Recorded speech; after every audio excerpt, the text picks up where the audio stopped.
In today's math lesson, we're going to evaluate a function.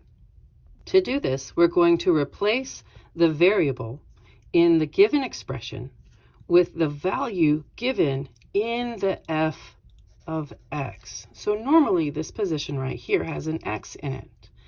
But what we're going to be doing is placing a number value that's given here in the parentheses into the expression.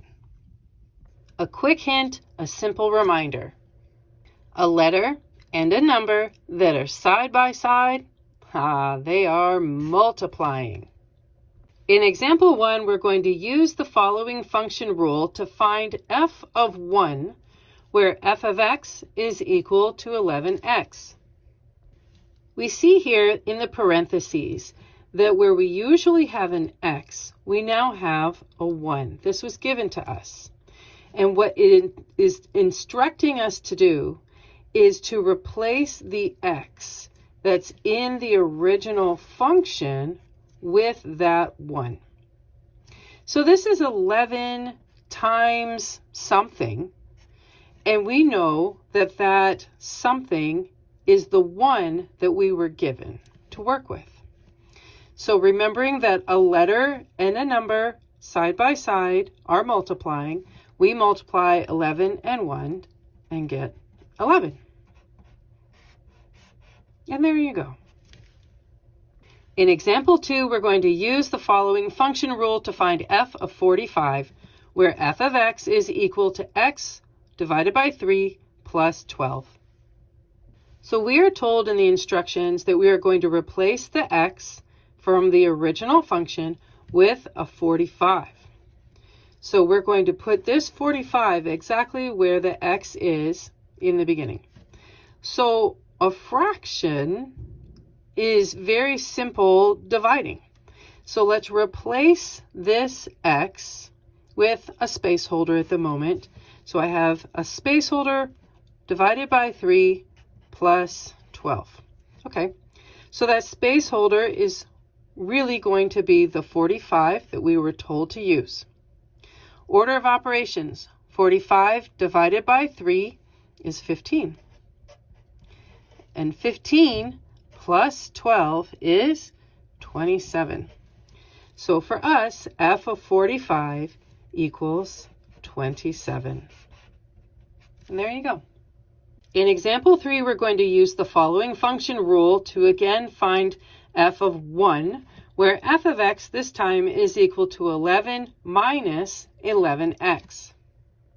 The problem clearly tells us that we need to replace the x in the given function with a 1. So we remember our rules that a letter and a number, a variable and a coefficient side by side, they are multiplying. So if we go back to the original structure, the framework of this problem, we have 11 minus 11 times something. And we know from the problem itself that this space holder, this placeholder, is a 1. So order of operations tells us to multiply first. So I have 11 minus 11 times 1 is 11. And 11 minus 11 is 0. So our f of 1 has a value of 0. There you go. In example 4, we're going to use the following function rule to find f of 3, where f of x is equal to 11 plus x. In this particular problem, we are given a specific value of 3. And we know that we need to replace the x in the original function. So our original function is 11 plus something. So there's our framework. Here's my placeholder of the parentheses. And I know that this parentheses is holding a spot for 3. So 11 plus 3 is a very nice 14. And as a result, f of 3 is 14. And there you go.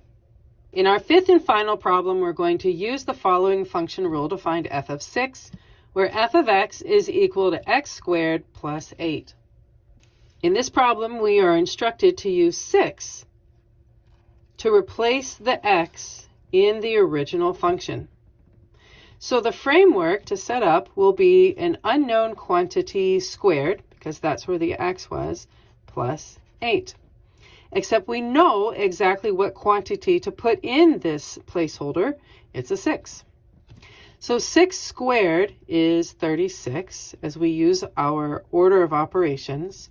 And 36 plus 8 is equal to 44. So we see very nicely that f of 6 for this function has a value of 44. And there you go.